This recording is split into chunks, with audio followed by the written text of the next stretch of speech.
ఒకసారి చూడండి, కృష్ణా నది అసలు చాలా దారుణంగా అంటే దారుణంగా వెళ్తుంది. ఫ్లోటింగ్ చూడండి ఒకసారి.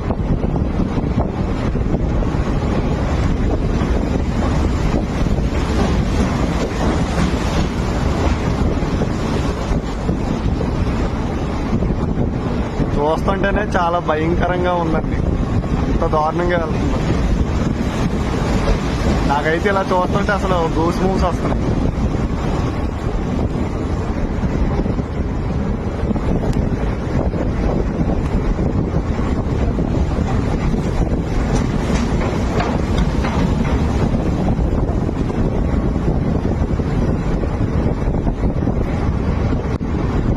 ఫోన్ పట్టుకు తీస్తున్నాను కానీ చెయ్యి కూడా షవర్ అవుతుందండి ఇక్కడ ఈ వాటర్ ఫ్లోటింగ్ చూసి. అంత భయంకరంగా ఉన్నాయి ఇక్కడ విజువల్స్.